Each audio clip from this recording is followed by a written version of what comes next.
Hey guys. Whoop, pardon me, Siri. Come on. Hey guys. Welcome back to Flying in Space with Planethead. Thank you. Um, Off the cuff little video I'm going to make today. Just wanted to throw something up here as I had an idea last night of something I wanted to do just to give people a heads up after I watched another person's video.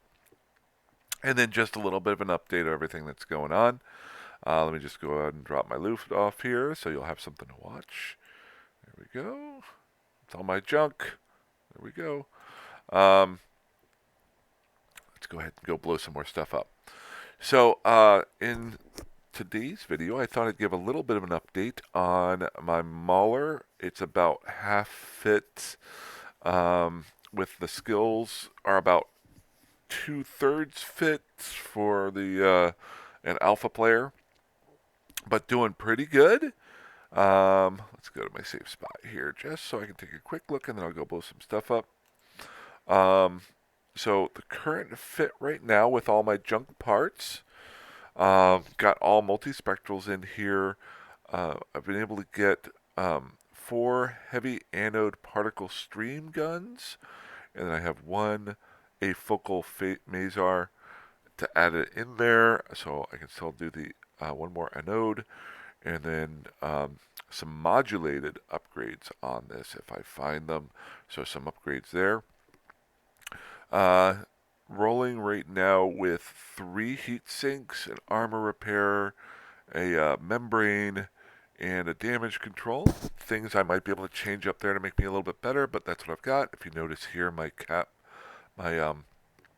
power grid and my CPU are almost maxed, so I like that. Now I can start messing around a little bit with the fitting. Do have the 2 compact cap batteries in here to increase my capacitor to try to help my problems with the my capacitor with my guns. That will change. That's what I want to talk about later on at the end of the video, where I show you the different ways to really look at some different guns, especially when you're messing around as an alpha character. And just an afterburner here. I might switch in a micro warp drive at some point, but and no rigs yet, no rigs. So definitely some growth, but I am at 265 DPS per second, which is fantastic. It's more than I was getting with my coercer. And so that I'm able to kill things a little bit faster. Um, the It is a very similar to the coercer as it is laser based. It's just a bigger ship. With it being bigger, it is a little bit slower to maneuver. So to get out is a lot quicker. But the guns do fire at longer ranges, so that mitigates the damage being dealt because sometimes you're taking that time to get to somebody. But you do have to be a little bit more diligent as far as you're watching local and making sure that you're staying safe. So, that being said, let's see what we got here. We'll just go and start killing stuff because why not make money while I'm making a video? So, we're just going to go find our last asteroid belt. All I'm doing right now is hanging out in certain little systems and staying, just moving about. I've been able to move away from the stations that I was at last week. If you saw any of my last video, uh, I started getting hunted a little bit um, because people, I think, were getting annoyed of me being in their general area for a while. So, playing the way I do, I just kind of move on, and then I'll go back. It's great because I make my own ships, and I don't really care if I die. But if I give them content and they're happy, that's cool. I'm not attacking them, so that's cool. Um, let's go. I'm kind of hoping some of this pops up. We got about 5 asteroid belts in here, which are kind of cool to clear out. Um, Kind of hoping to see. I just cleared this one out here, so let's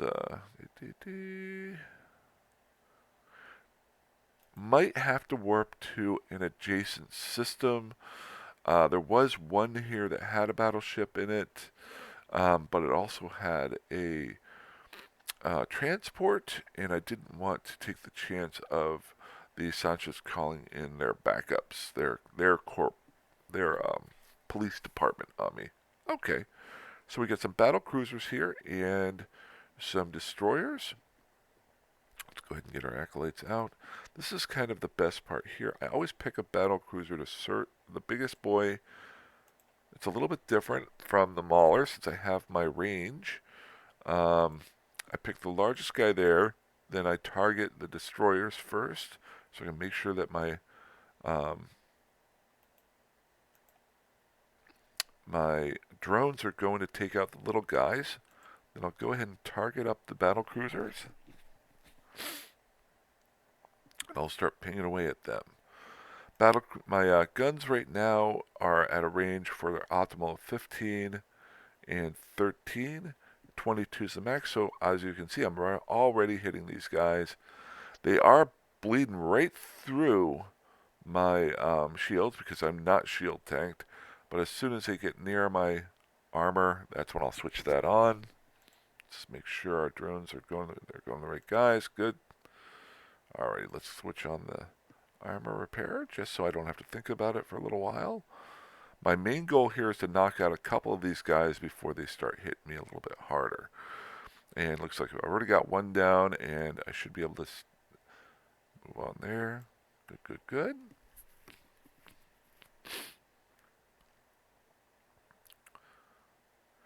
I'm hoping I've been able to get my drone interfacing. Just got level 3. Doesn't help a whole lot with this guy. Gets me a little bit more of a punch. Um, uh, but as I do drone boats later on, I could definitely use those. So that is one of the more annoying ones to get to, where that does get, it is so worthwhile to get that. Good, good, good. I think I've got cruiser level 4 left to do on this, so that will increase my gun output and also my armor, because the Mauler takes some armor damage or armor resistance. Alrighty, no, I just cleared those guys out super fast, not even an issue. Um, so that's kind of nice. Let's go travel around here and pick up some stuff, and we'll find out what my final loot track down is. Let's go ahead and always use your hotkeys. Shift R to pull in my drones. Okay, so the thing I really like about the Mauler, it is incredibly simple to fly. If you just notice what I did, it's an armor tanky guy who has a few little drones that can take out the little guys and the guns to fire. And you don't have to worry about your ammo, you just have to worry about your capacitor. And that's about it. There are some things that you can switch around on it. I've been doing some reading. I'm going long range right now. From what I understand, it's mostly known as a short range brawly fighter because of its armor tankability. Um, it's really possible to armor tank with it because I'll just show you here. Show the info. I like simple, especially when I'm first starting off with a. What am I doing there? Maybe I'll get something good. 104. The other nice thing is it's got cargo capacity that's, I think, about 180 larger than the Coercer, so I don't have to go home as much. But if you notice here, okay, so I've got the medium turret, 5 bonus. The armor resistance is 4 times. That's where you get that brawly, tanky situation. So you're going to get a big bonus there for your armor tanking. And that's not just for one type of armor, it's for all armors. The only negative is you really only want to use most of the time on this to get its full power, the lasers, because that's where you get your other bonus. You get your damage bonus for your guns on that. Loot. Beep, beep, beep. So the thing the there's two other items that I wanted to go over. We'll just pick up the rest here. The first being, especially whenever you are a alpha player, and you're trying to figure out a newish alpha player, or a player like me who likes to live off the land and scavenge. You're dealing and you're building just random ships of what you've got. So, ooh, 2.8 million, cool, and that was without a battleship. Nice. Um, Sometimes it gets very frustrating with all of the junk items that come out. How do you know which is better, or quickly, without having to go into all the descriptions? Um, okay, so I'm going to go ahead and dock up here so I can show you here and I don't have to worry about it.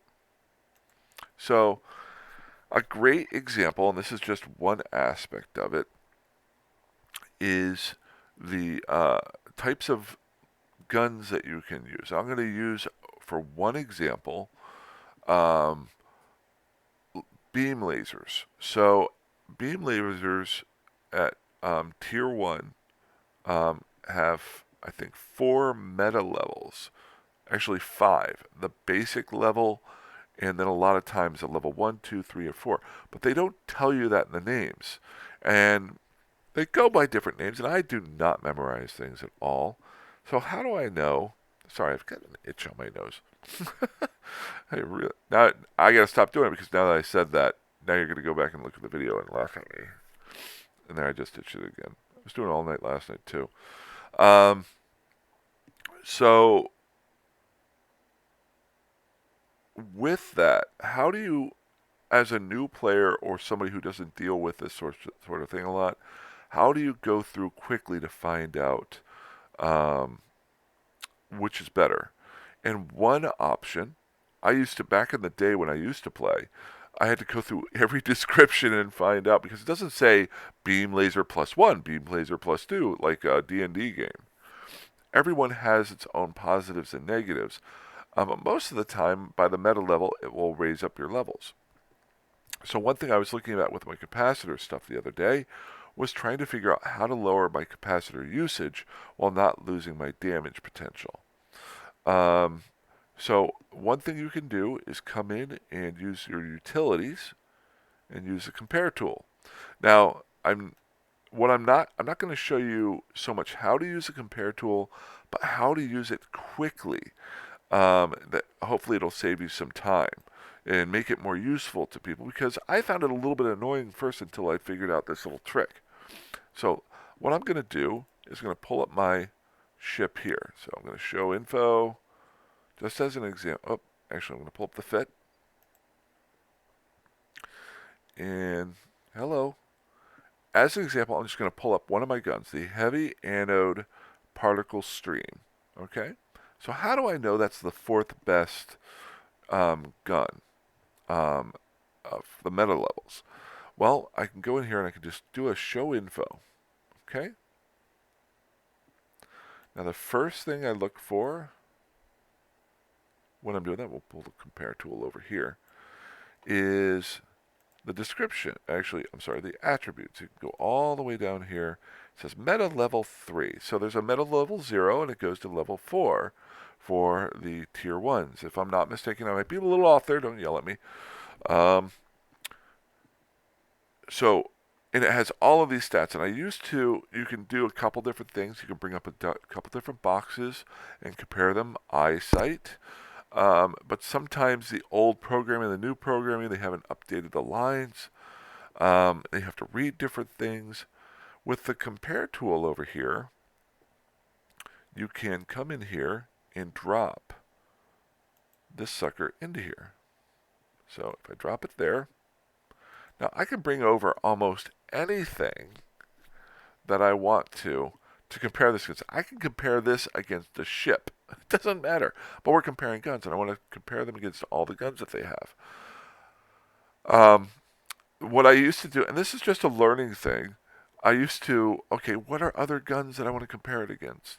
I would pull up the market details and try to pull the guns from there, but there's so many different names, and how do I know that? And then, what do I choose to compare here? Well, I'm going to show you the fastest way to compare like items that I found so far. So I showed you how you drag this over.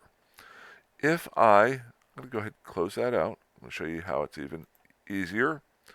First thing I want to do is click on here. You saw all those items that I can compare it against. Well, I only want to compare items that are different. That's very important. I don't care about the items on or the attributes that are the same. I want to compare what's different. So what I can do is click this. It says only show attributes that differ. Then come over here to variation. Here's the gun description. Go to variation. This will show every type of gun that is the type of a heavy um, laser cannon, laser beam. So it starts off at level 1. This is an anode particle stream. So that's level 3. Notice how it's right there. So all I have to do is now drag 1, 2, 3, 4, 5. If I want to, I can even go the tier 2. See how that went? Now, the next thing I want to do is I want to click on each one of these that I want to. Now, I don't really care about the estimated price out here because I'm in a region that doesn't matter, but I'm going to click on the rest of these here. Notice how each one pops up. Okay? You can compare up to like 10 different things, but since I clicked on this button here, it's only showing the ones that differ. If I click that off, notice how all these pop up. These are all things that are the same. So now I'm only showing the things that differ. There we go. And then I'm going to sort it by meta level. It's sorted by meta level right here. So now I can just go right down the line. Here's my heavy anode particle stream. And it's got Tech 1 and Tech 2s. It's got activation costs here. This is where I'm running into that issue earlier. Power grid usage is all the same except for that Tech 2. So I'm not going to be using Tech 2s, so it's not a big deal, but that is your next level. So, and then you've got CPU usage here. See how this is very, very important because while a lot of these just get better, notice your activation cost got better every single time until your beam 2. I'm going to remove out that because I'm not going to use them. There is a use for them. Don't get me wrong. Don't yell at me. I'm only focused on these, but I wanted to show you the difference of these tier 1s and the meta levels here. So notice how the activation cost always gets better. So that's good every time you move up. Your volume stays about the same except for the top one. Volume doesn't really matter a whole lot. Well, at least for what I'm doing. CPU usage. Now, this is something you want to be careful of because you might have assumed that as you get better, your CPU usage would go down as well. Not the case. If you notice right here, your CPU usage for these anodes that I'm using is actually worse than the modules. So this is a great way to work on your fitting, to learn different things. And after a little while, you start to know what these names are and what they are, but this is a quick way to do it. Optimal ranges all get better. So this is a great way to not miss something like this. So what am I shooting for? Well, I want to track down some more modulated energy beams. Does multiple things for me. My activation cost goes down, so my capacitor stays up and running more. My CPU usage is down so that allows me to fit more onto my ship. My damage modifier does more damage, and my range is better. So there's a big jump right here, and I don't have any of these yet that I've found. I'm sure I'll find some, but that's a great way to talk about do some comparing. Hope that's helpful. I do want to go over one last thing, and I want to talk about a video that I watched last night that was really, really good. I didn't watch all of it but it gave me flashbacks to whenever I used to play, and I thought this would be a little bit helpful, and it's a little bit of an editorial, not about the video. I felt the video was very good. I've seen many like them, but it got me thinking. Um, and one thing that I used to do, and this is going to be a small rabbit hole that I may go down later, um, is plexing your account um, with in-game funds. Are you paying to play, or are you paying to, or I'm sorry, play, are you playing for free? Are you really playing for free, and is it worth it? There's different aspects of the game that you can do that with. If it is your goal to do so, that's fun. That's what I used to do. Right now, I'm playing freely with this alpha account for 100 days.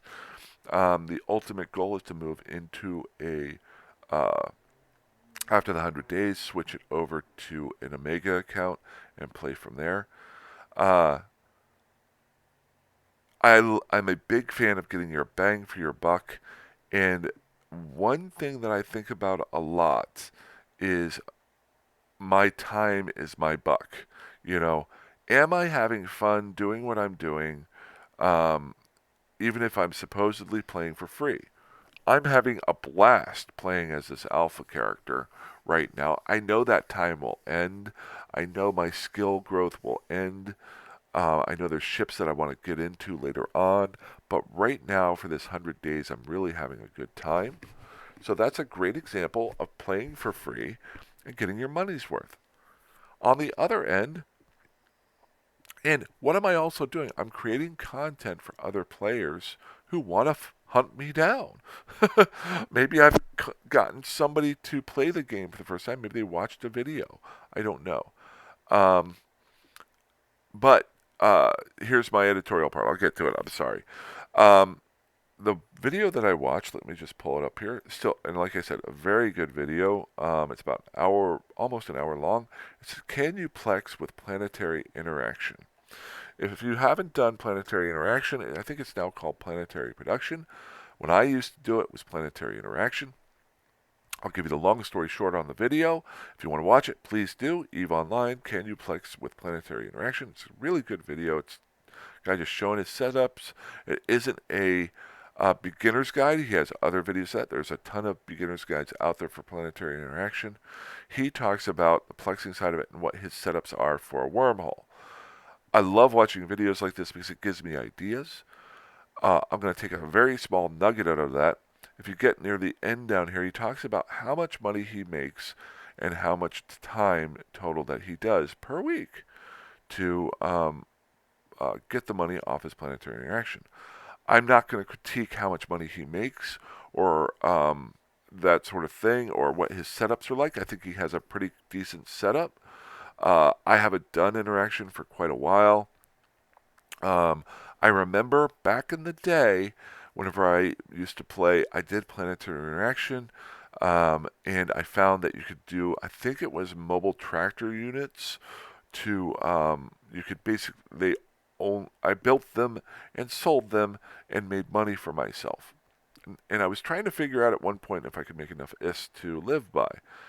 And I've done this with other games where you get into that rut of you're playing basically Farmville in a way. That's the game, and if you like that, that's cool. But if your goal is to go fly spaceships and blow things up, then you want to minimize the amount of time and effort that you're doing this other stuff and maximize your fun time. So it's all about what you want to do. If your goal is to micromanage planets, which I'm a big fan of, I hate to say, I apologize for that. Then you could do planetary interaction not to plex. You could do it just for the fun of it.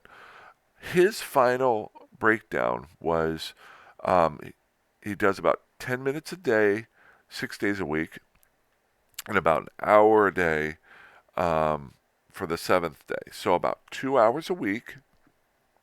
When you add that up at 4.3 weeks a month, or let's get simple, 4 weeks a month, that's 8 hours a month. And he gets 2.3 million, I'm sorry, 2.3 billion ISK, if I remember correctly. And he points out that that's not enough to play. And he does this with 2 accounts with 5 characters. He says that's not enough is to Plex his account, but it's a nice little side hustle that he's doing to make money to pay for one, and he has a little bit of money on the side. The thing I was thinking about was I got done with the video and I was driving and I was thinking more about the video, and this gets me thinking is I was actually driving home from work and I thought, okay, so 8 hours of work plus all the setup time and stuff like that, but we're not going to worry about that. Or I can go and work 1 hour at real work. I know it sounds crazy. I work at a warehouse. I can go to work for 1 hour and basically pay for an account a little bit more than that. So if my goal is to do Planetead Interaction, I'm not a miner anymore. When I first played, you'll see my old characters when I bring them up. They have all the mining skills. I mined at the beginning. I really enjoyed it for quite a while. I did Planetary Interaction for a while. Really enjoyed it. I'm probably go back to both at some point in time. But if my goal is to make enough money in game to pay for the account, dually through Planetary Interaction to fund flying ships to blow other people up, I would rather go to work for an hour more. And why am I'm looking off into space. I would rather go work for an hour more and fly more ships. See what I'm saying? For 7 hours, than mess around and he has to do this every single day. He's on a plan. Um, he in so he's kind of tied to having to do this every single day. And I have done this in prior games. So that was my thought. I think you get where I'm going with this. I'm going to go work for an extra hour a day, come home and blow stuff. Sorry, I almost dropped the S word. Blow up stuff for 7 more hours. So, again, not poo-pooing what he's talking about here. I will probably do some Planetead Interaction down the road because I kind of enjoy tinkering around. It's one of the parts I love about Eve. But I wanted to expand about what he said about plexing with it. Now, do I think it's possible? I really do. But I think there's a lot more to plex with your Planetead Interaction about what you build, how you sell it. There's nanites, different things that you can sell that you might get close, but is that what you want to do? And that's what you got to ask yourself. So, an example of just off the cuff why you would want to do Planetary Interaction if you were part of a large alliance or corporation and each person had their own thing that they were doing. If somebody really liked micromanaging and they were able to create the Planetary Interaction for their crew, that their crew could build stuff for the group, that would be an amazing idea. So just, I'm throwing that out there. I'm not saying this is the wrong. I'm just saying plexing with it, maybe that's not the right thing to do. And so just want to add that in there. That's all I got to do. I'm going to be going in for, as I was talking about earlier, I'm going in for overtime today. And you know what? With my overtime money, I'll be able to pay for 3 accounts. I'm just joking. So I'm glad you're here with me for this journey. I talked a bit there. I got about an hour and a half that I got to drive in to go to work. Then I'll have 2 days off and be playing a lot more. And tonight, I'm not going in for a full shift tonight. So looking forward to it. I hope everybody's having a great weekend so far. And you guys fly safe, fly dangerously, fly however that you want. And that's my call sign, and I'm ready to go. Have a good one. Bye-bye.